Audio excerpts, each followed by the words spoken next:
Hello students, मैं भौतिक विज्ञान प्रवक्ता रणजीत सिंह आपका इस वीडियो में बहुत बहुत स्वागत करता हूं। लास्ट जो डेट 32 में हमने जो देखा था वो यहाँ तक हो गया था। हमने समांतर क्रम संयोजन पढ़ा था संधारित्रों का और उसका अंतिम सूत्र हमने बना लिया था। अब इसकी हम परिभाषा देखते हैं। परिभाषा उस वीडियो में नहीं हो पाई थी क्योंकि वीडियो लंबी हो रही थी। तो देखिए, अब हम देखते हैं संधारित्रों के श्रेणी क्रम संयोजन की परिभाषा। तो हम क्या पढ़ रहे हैं? संधारित्रों के श्रेणी क्रम संयोजन। श्रेणी क्रम संयोजन की परिभाषा।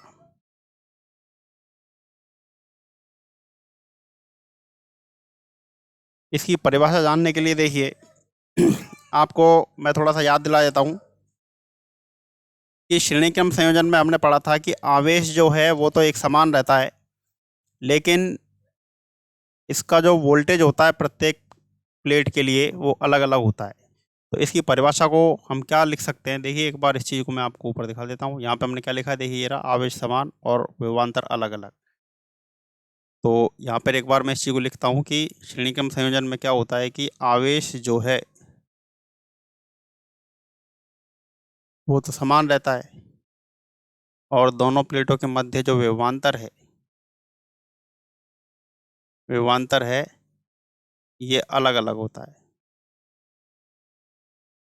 ठीक है, तो यहीं से इसकी परिभाषा बन जाएगी कि संधारित्रों का ऐसा संयोजन, क्या लिखेंगे हम? कि संधारित्रों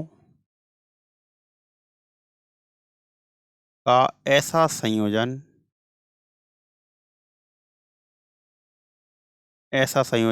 जिसमें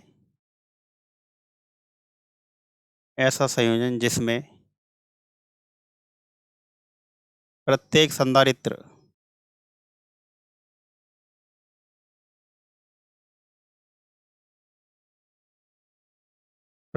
संधारित्र की प्लेटों पर आवेश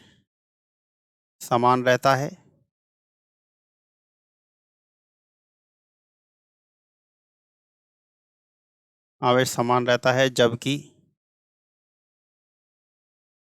विभवांतर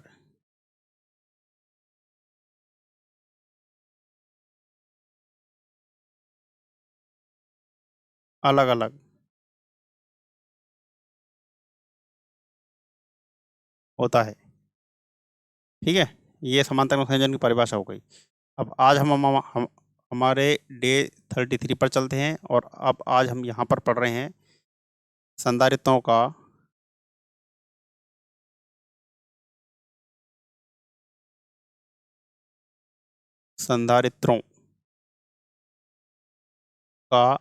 समांतर क्रम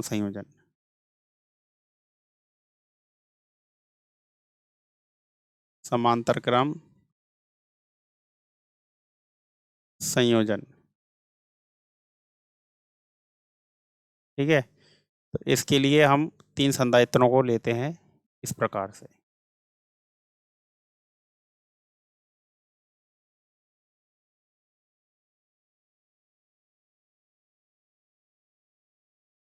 इस तरह से इन तीनों को हम जोड़ देते हैं।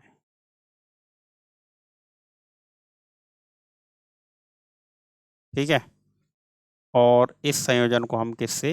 एक बैटरी की सहायता से जोड़ देते हैं।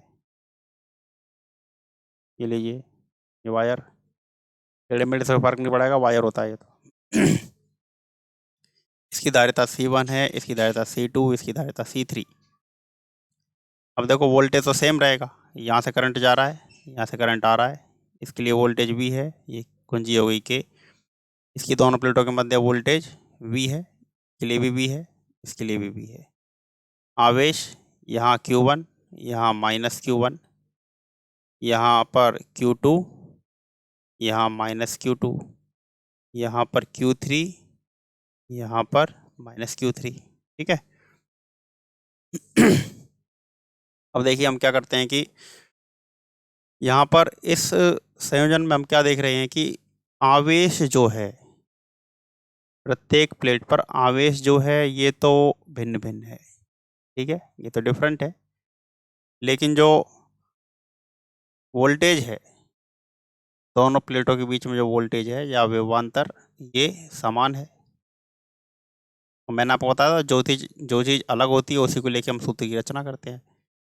तो अब हम देखते हैं कि पहला जो संधारित्र है उसकी दोनों प्लेटों के बीच में जो वोल्टेज होगा, सॉरी जो आवेश होगा वो क्या होगा। अब आवेश होता क्या है, देखो धारिता होती है C बराबर Q अपॉन V, तो इससे Q बराबर क्या हो जाएगा CV, समीकरण नंबर 1, ठीक है। अब प्रथम संधारित्र,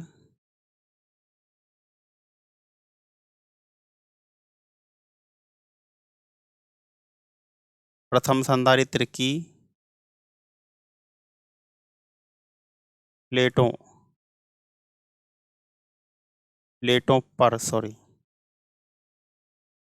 पर आवेश क्या आएगा, Q1 बराबर C1V, समीकरण नंबर 2। ये आएगा द्वितीय संधारित्र की प्लेटों के मध्य क्या आ जाएगा, ये Q2 बराबर C2V, समीकरण नंबर 3। तृतीय संधारित्र की प्लेटों के मध्य कितना आ जाएगा, ये Q3 बराबर C3V, समीकरण नंबर 4। अब कुल आवेश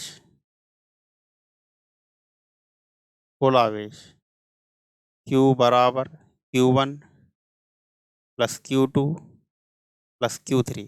Q बराबर, ये देखिए ऊपर क्या लिख रहा है CV, समीकरण 1 से ये तो हो गया CV, ये होगा C1V प्लस ये हो जाएगा C2V, ये हो जाएगा C3V। नीचे आ जाइए, हम देखो CV बराबर, इसमें V कॉमन आ रहा है, C1 plus C2 plus C3, ये V से V कट जाएगा, C बराबर C1 plus C2 plus C3। ये समीकरण नंबर कौन सा है, ये ऊपर कितने हो गए थे हमारे पास 3, तो ये समीकरण नंबर होगा आपके पास 4 हो गया, ठीक है। अब अगर n संधारित्र श्रेणी क्रम में जुड़े हैं तो n संधारित्र हैं श्रेणी क्रम में, ये Cp हो जाएगा पैरेलल में, तो Cp बराबर C1 प्लस C2 प्लस कहाँ तक आएगा, ये Cn तक आ जाएगा, समीकरण नंबर 5। इस तरह से ये परिणामी समीकरण हो गया। अब देखो इससे संबंधित कुछ महत्वपूर्ण तथ्य जैसे श्रेणी क्रम में आपने पढ़े थे वो हम चलते हैं नोट्स पर। देखिए ये श्रेणी क्रम संयोजन की परिभाषा है, यहाँ से आप लिख सकते हैं। और ये जो समांतर क्रम संयोजन है, ये वीडियो पॉज करके आप सूत्र की स्थापना कर लीजिए, यहाँ से नोट कर लीजिए।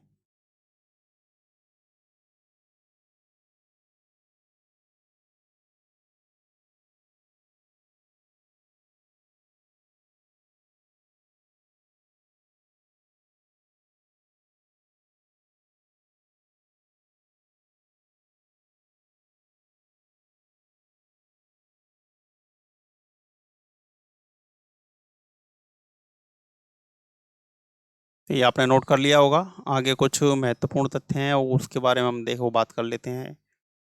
यहाँ पर क्या है देखिए, ये लिखा है समांतर क्रम संयोजन का उपयोग तब किया जाता है जब हमें संयोजन में उपस्थित सर्वाधिक धारिता के संधारित्र से भी अधिक धारिता का संधारित्र प्राप्त करना हो। दूसरा है समांतर क्रम संयोजन में तुल्य धारिता संयोजन में लगे सर्वाधिक धारिता के संधारित्र से भी अधिक होती है। देखिए अभी जो आपने 3 संधारित्र लिए थे, मान लो कि पहला तो उसमें से 5 माइक्रोफैरड का है, दूसरा 10 माइक्रोफैरड का है और तीसरा 15 माइक्रोफैरड का है। अब अगर इनको समांतर क्रम संयोजन में जोड़ते हैं तो तुल्य धारिता Cp बराबर C1 plus C2 plus C3, मतलब 5 प्लस 10 प्लस 15 बराबर हो जाएगा 30 माइक्रोफैरड, ठीक है। अब देखो ये जो तुल्य धारिता आई है, संयोजन में जो संधारित्र लगे हुए हैं उनमें सबसे ज़्यादा जो है उससे भी ज़्यादा है ये, ठीक है, इसलिए ये दोनों लाइनें यहाँ पे सिद्ध हो जाती हैं। तीसरा क्या है कि जो वोल्टेज का अनुपात जो होता है वो समान होता है। स्पष्ट सी बात है कि भाई वोल्टेज तो तीनों प्लेटों पे समान ही होगा, ठीक है। क्या आ जाएगा V1 अनुपात V2 अनुपात V3, कितना आएगा ये v/v/v, ये तीनों कट जाएंगे, 1:1:1, ठीक है, ये आएगा। नेक्स्ट चलते हैं हम आगे।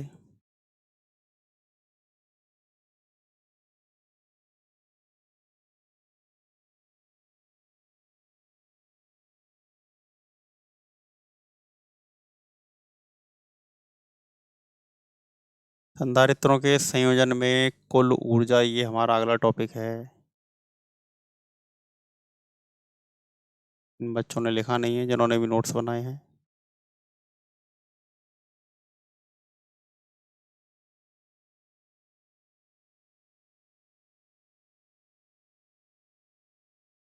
नोट्स बच्चों ने बनाए हैं, इसमें लिखा नहीं है इन्होंने।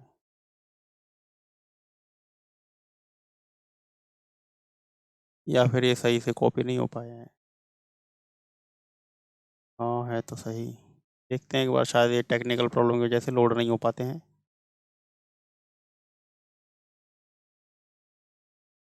एक बार हम चलते हैं ऊपर की तरफ।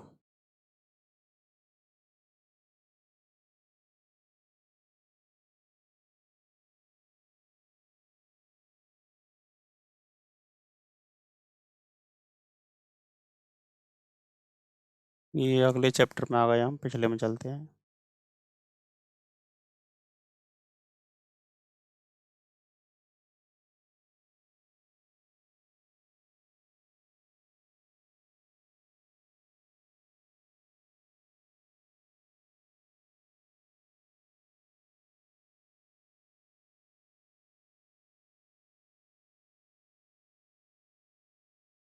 हाँ, तो देखिए अगला जो हमारा टॉपिक है वो ये रहा, संधारित्र में संचित ऊर्जा। ये हमारे पास अगला टॉपिक है, ठीक है, इसको हम एक बार देख लेते हैं। देखिए, ये हमारा टॉपिक है संधारित्र में संचित ऊर्जा। अब ये आपके पास एक संधारित्र है, यहाँ पे इसमें हमने लिख भी लिया है। देखो, माना किसी समय स्मॉल टी पर आवेश q डैश की संधारित्र की प्लेटों पर स्थित है। तो यहाँ पर देखिए प्लस q डैश और यहाँ पर ये माइनस q डैश। तो देखिए यहाँ पर मैं आपको ये बता देता हूँ। इसको देखो, हम अपने पेज पर चलते हैं, यहाँ पर आ जाइए। यहाँ पर हम इसको समझते हैं। यहाँ पे हम क्या लिखते हैं, संधारित्र में संचित ऊर्जा।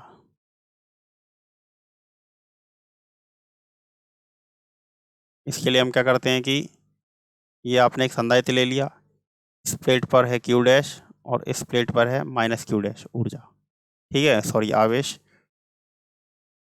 अब ये वाली जो प्लेट है इस पर तो हमने ले लिया धनावेश, और ये दूसरी वाली प्लेट है इस पर हमने ले लिया है ऋणावेश, ठीक है। तो वोल्टेज जो होगा दोनों प्लेटों के बीच में, विभवांतर जो होगा वो कितना हो जाएगा, उसको हमने मान लिया v डैश बराबर q डैश अपॉन c। ये हमने दोनों प्लेटों के बीच में विभवांतर मान लिया है, ठीक है। ये समीकरण नंबर हो गया आपके पास 1। अब इन दोनों प्लेटों के बीच में आवेश को विस्थापित करते हैं तो उसमें कितना कार्य करना पड़ता है। देखो यहाँ पे हम लिखते हैं आवेश q डैश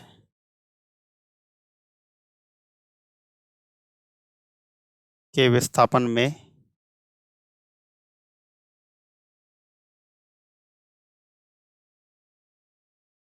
किया गया कार्य ज्ञात करने के लिए हम सूत्र उपयोग करते हैं, कौन सा, v बराबर W अपॉन क्यू, ठीक है।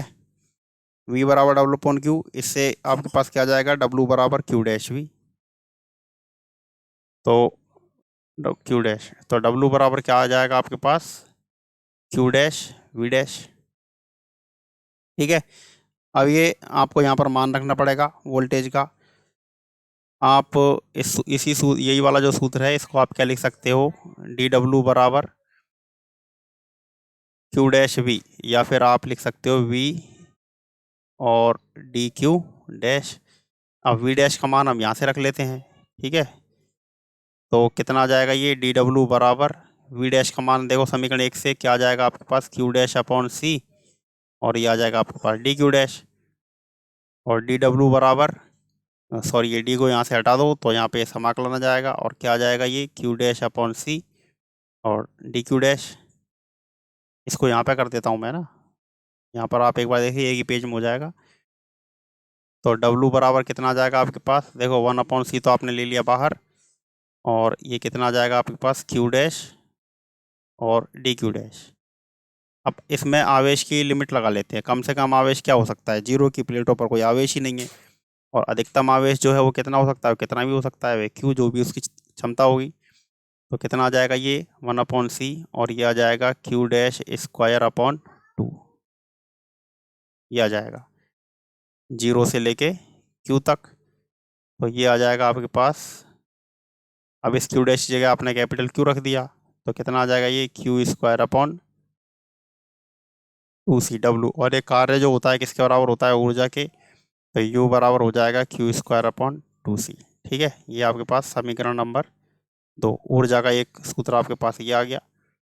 अब ये जो आपके पास यहाँ पर, इसके बाद देखो यहाँ पे ये U बराबर जो आपके पास Q स्क्वायर अपॉन 2C आया है, 2C, इसमें क्या करते हैं, Q बराबर CV,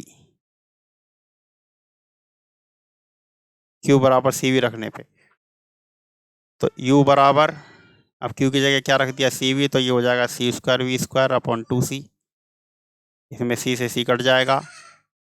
तो U के लिए एक सूत्र और आ गया आपके पास, कितना आ गया, हाफ CV स्क्वायर, ये एक और सूत्र आपके पास आ गया। ये समीकरण नंबर हो गया 3। देखिए, इस सूत्र का उपयोग तब करते हैं जब Q और C दिए गए हों, इस सूत्र का उपयोग तब करते हैं जब C और V दिए गए हों। ठीक है, अब ये जो Q बराबर CV है, Q बराबर CV जो है, इसके अंदर अब आप V बराबर रख लो, आप सॉरी C बराबर आप रख लो Q अपॉन V। इसमें हम क्या कर सकते हैं, C बराबर Q अपॉन V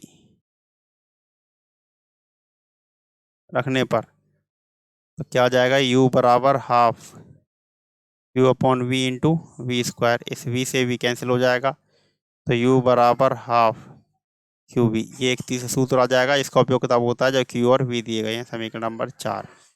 इस तरह से अब आपके पास ये देखो तीनों सूत्र एक साथ आ गए हैं। क्या क्या है, U बराबर, इन तीनों सूत्रों को लिख सकते हो आप एक साथ,